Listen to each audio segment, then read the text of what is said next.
Welcome back, everyone, to Battlebots Reviewer.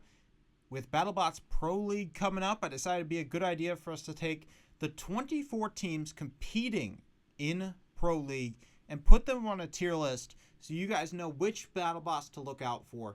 If you guys enjoy this kind of content, want me to make more stuff about Battlebots Pro League as we get closer, make sure you like this video and subscribe to the channel so I know to make more stuff. All right, let's talk about the tier list. Let me first explain how I'm thinking about the tiers. First, S tier. S tier are the bots that they are the favorites. These are the bots that you expect to win the event outright. All right.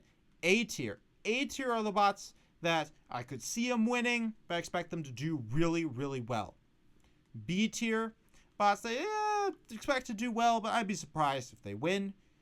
C tier, be surprised if they do well. And D tier, either D is mostly don't know what to expect or really do not expect the team to be very good.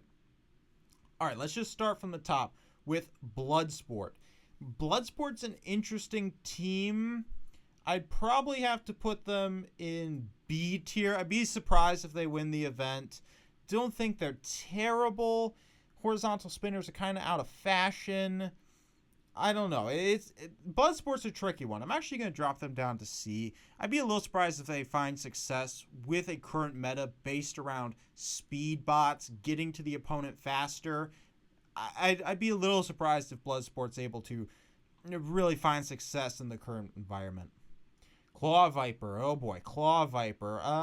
Claw Viper's the only control bot here, which makes it interesting. But control bots just aren't that good. Every bot is a control bot without its weapon, except all the control bots have weapons now. That's just kind of the reality of it. They're very fast. They'll find success against certain bots, but no weapon. Damage is a big part of the sport. Sorry to say it. I'd be surprised if Claw Viper finds success in this field.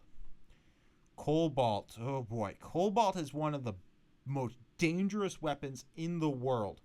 Part of me really wants to put them A tier, but I don't think I can. I'm going to put them B tier. I'm going to explain why. Cobalt's problem has always been getting underneath bots to feed them into this very, very destructive weapon. And the more and more I look at this field, I see quite a few bots that Cobalt's just going to struggle to get underneath. Can they win some fights? Absolutely. Where I expect to see them, in a Final 4, Final 8 situation, probably not. But I think they'll have success against the bottom half, but will struggle against the top half of the field. Copperhead. Copperhead's a clear A tier. Copperhead really, really impressed in World Championship 7. They are on the rise. With that big drum spinner, there's a good chance that they turn out to be the best drum spinner at this competition, which is saying a lot because there's quite a few good ones. I expect to see them winning a decent number of their matches. I don't think they have almost any bad matchups. That's part of the benefit of having a weapon that can go head to head with any weapon in the world. And Copperhead is definite A tier. Death Roll. Death Roll I put higher than Bloodsport for sure. Are they on the same level as Cobalt? Probably. They're kind of in that same area where indestructible weapon does a lot of damage, but struggles with low ground, struggles against faster bots, I would think. I didn't think they were that well driven last time we saw them. I'm going to leave them in B tier for now. Endgame. Esther. Endgame is probably the best bot in the world right now, at least in Pro League. And they're going to be the top of S tier. I can tell you right now, nobody's coming in over Endgame. They are the premier team, and I think the team to beat in the Pro League.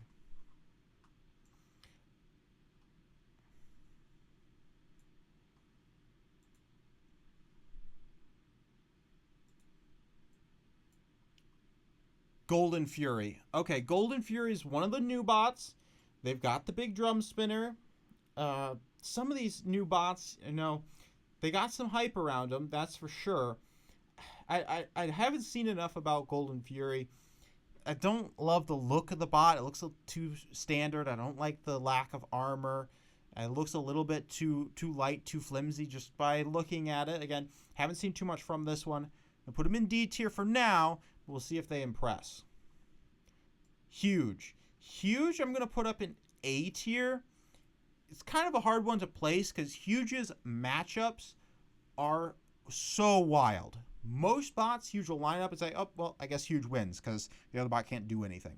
But I think coming into an event like this, more limited field, I think teams are going to be better prepared to deal with Huge. Having seen what happened in World Championship 7, go watch the Huge Hydra match if you don't know what I'm talking about. I think you see more teams with that kind of approach to Huge, and there's a chance they don't even belong in A. They might belong in B. But on paper, Huge matches up incredibly with so many bots in the world. They have to go in the A tier for now. Hypershock. Hypershock was like the original really good fast bot, and I think they belong at the top of B tier. I think Hypershock is a great benchmark for teams. If you're worse than Hypershock, you're probably not at a caliber to win the event. But if you're better than Hypershock, you definitely are. Hypershock is a great middle ground bot, and they themselves can kind of go either way. You can definitely get a really locked in Hypershock whose weapons working well, who's driving like crazy, who can win an event like this. Or you can get the Hypershock that shows up 5 minutes in, a wheel pops off, and they're broken down, right? They're too inconsistent at this point. I'll put them at the top of B tier, and we'll see how other teams stack up against them. Jackpot. Jackpot's going to go top of C tier, I think. It's a powerful weapon to be sure, but in an age where things are about consistency, speed, low ground, Jackpot doesn't really fill those boxes, and it's kind of made for a meta that is kind of past. It's similar to Cobalt and Death Roll in a way, but I think it just does what those bots do worse. Mad Catter. Mad Catter, ooh, are they better than Hypershock? I think so. I think Mad Catter deserves to be top of B over Hypershock right now. They're so fast. Their weapon is so consistent. Maybe it lacks a little bit of top-end power, but it's just so fast. If their driver can really get a good control of the bot, Mad Catter could be a bot to really watch out for here.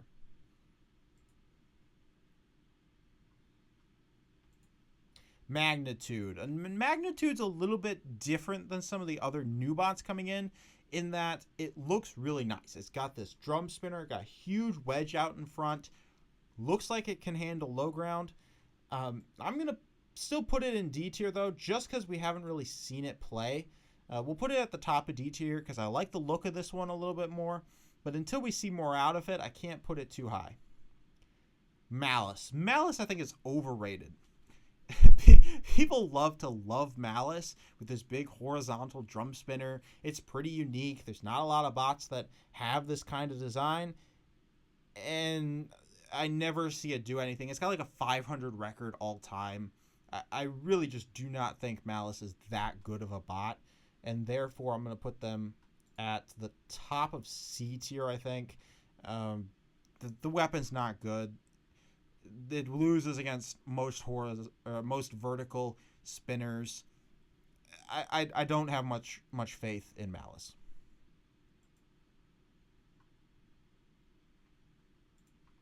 Okay, Manta. Manta's another one of the new bots, but I think they're the most hyped new bot, and I'm actually going to put them up here right along that same level as Claw Viper. Manta is a really cool looking bot. It's very fast, very powerful. It's winning a lot at the up and coming levels. I'm excited to see what it does here in Pro League. I can't put it too much higher until we see it in action against the higher levels of competition. Minotaur. Minotaur is one of the premier teams in the world. Right up there with Copperhead right now. I think these two are definitely the best drum spinners in the world. The question is, which one goes on top of the other? I'm not sure. For recency bias, I think Copperhead's a little over Minotaur. I think Minotaur's a little better driven. I think Copperhead's a more consistent spinner. Got a little more punch to it. I don't know. Those two you can kind of go back and forth on, but I think they're both right there in that A tier. Orbitron. Orbitron's an interesting one. It's an up-and-coming bot, that's for sure. I have seen it play a couple of times. The dual weapon, dual spinner, never really been a design that has fared too well. However, in what I've seen, they are very, very fast. I'm going to put them here in C tier. They're so fast. The weapons are strong.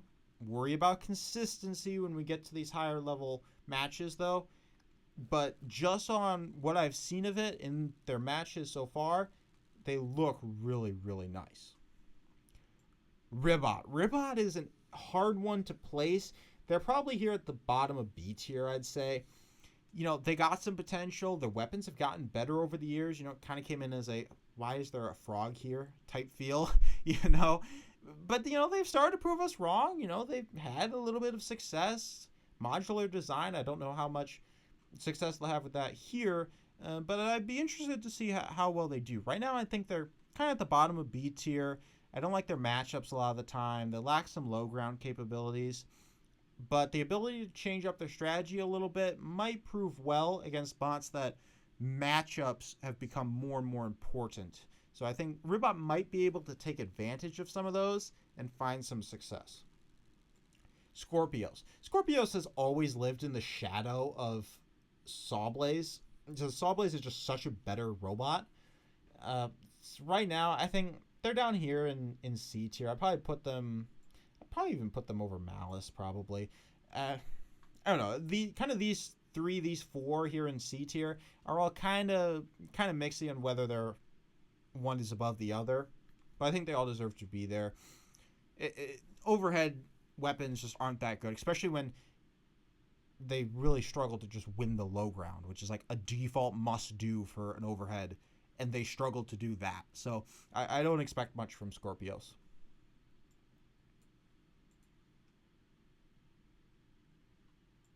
Switchback. Switchback is just a weird one. I'm going to put them down here in D tier. Like, they've never impressed me. They over-engineered their design, you know, to have like this back arms. They can do multiple attacks from different angles. It's too much, right? If they just focus on just one of those aspects and make it really good at that, I think it'd be a little bit different. But I think it's too much to be trying to do and too prone to breaking. Weapon, not enough power. They go down here in D. Triceratop. This is an odd bot. They show a lot of similarities design-wise to Whiplash.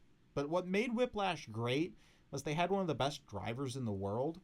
So I'm going to put them down here, probably top of D tier, probably. You need an excellent driver to make this style of bot work.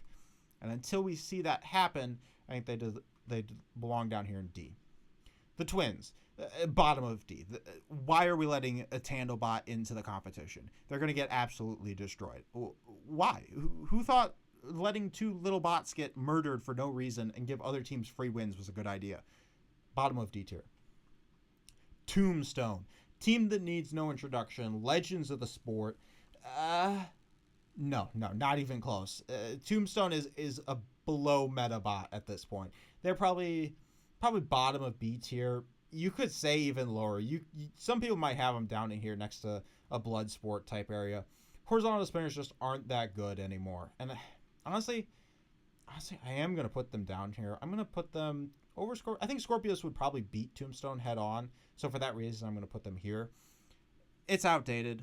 It's unfortunate. I love the bot. I love the moments that it gave us years ago. It created the meta that we have today because everyone built bots to be able to beat Tombstone.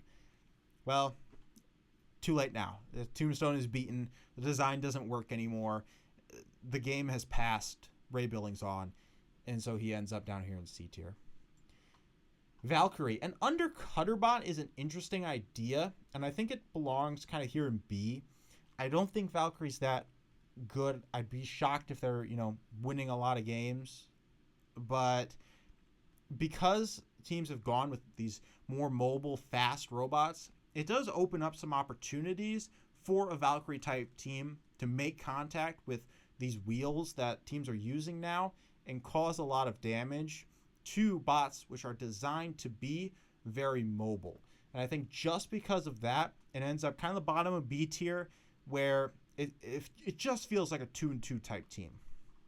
Witch Doctor. Witch Doctor is definitely top of A. The question is, do they belong on the same level as Endgame? That's a fantastic question. Do we put two teams in the S tier? Love to hear your thoughts down in the comments. But for me, I'm going to have them in A tier. Endgame is just on another level, I think. And though I think Witch Doctor is definitely capable of reaching that level, I don't think they're there right now. The lack of ground game, the weapon, the driving is all there. It makes them one of the best teams in the world. But without that ground game, you lose the weapon, right? If you have the weapon working consistently, they can win for sure. The problem is when they face a team which can absorb the first hit and then deliver the next one underneath them because they lost the low ground battle. That's when I think they'll start having trouble. So as much as I think Witch Doctor is a very, very good bot, I don't think that they are on the same level as Endgame. But that's my list. There's the tier right there. I'd love to hear your thoughts down in the comments below. Tell me I'm wrong. Tell me I'm right. You let me know.